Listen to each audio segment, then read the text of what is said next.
ಭಾಗ್ಯಶಿಲ್ಪಿಗಳು ಪ್ರಶ್ನೋತ್ತರ. ಪ್ರಶ್ನೆ 2 ವಿಶ್ವೇಶ್ವರಯ್ಯ ಅವರು ಮೈಸೂರು ದಿವಾನರಾಗಿ ಸಲ್ಲಿಸಿದ ಸೇವೆಗಳನ್ನು ಕುರಿತು ಬರೆಯಿರಿ. ಉತ್ತರ: ವಿಶ್ವೇಶ್ವರಯ್ಯ ಮೈಸೂರು ಸಂಸ್ಥಾನದ ದಿವಾನರಾಗಿ ಆಡಳಿತದಲ್ಲಿ ಹೊಸ ಮಾದರಿಯನ್ನು ಅನುಷ್ಠಾನಗೊಳಿಸಿದರು. ಕಚೇರಿಯ ಕೆಲಸ ಕಾರ್ಯಗಳಲ್ಲಿ ಸಾಕಷ್ಟು ಸುಧಾರಣೆ ಮಾಡಿದರು. ಆಡಳಿತದಲ್ಲಿ ದಕ್ಷತೆ ಮತ್ತು ಪ್ರಾಮಾಣಿಕತೆಗೆ ಒತ್ತು ನೀಡಿದರು.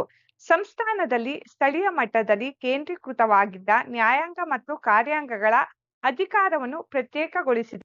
ರಾಜ್ಯ ಪ್ರವಾಸ ಮಾಡಿ ಅಜಮಾಯಿಸಿ ಕಾರ್ಯ ನಡೆಸಿದರು. ಸಮರ್ಥ ಕಾರ್ಯನಿರ್ವಹಣೆಗಾಗಿ ಸಮಿತಿಗಳನ್ನು ರಚಿಸಿದರು. ನೇಮಕಾತಿಯಲ್ಲಿ ಸ್ಥಳೀಯರಿಗೆ ಆದ್ಯತೆ ನೀಡಿದರು. ತಾಂತ್ರಿಕ ವೃತ್ತಿಪರ ಶಿಕ್ಷಣಕ್ಕೆ ಆದ್ಯತೆ ನೀಡಿದರು. ಭಾಷೆ, ಸಾಹಿತ್ಯ ಮತ್ತು ಸಂಶೋಧನೆಗಳಿಗೆ ಪ್ರೋತ್ಸಾಹ ನೀಡಿದರು. ಮೈಸೂರು ಸಂಸ್ಥಾನದಲ್ಲಿ ಕೈಗಾರಿಕೆಗೆ ಅಗ್ರ ಪ್ರಾಶಸ್ತ್ಯ ನೀಡಿದರು. ರಾಜ್ಯದ ಆರ್ಥಿಕ ಚಟುವಟಿಕೆಗಳಿಗೆ ಭದ್ರ ಬುನಾದಿ ಹಾಕುವ ಉದ್ದೇಶದಿಂದ ಹಣಕಾಸು ನೀತಿಯಲ್ಲಿ ಮಾರ್ಪಾಡು ಮಾಡಿದರು.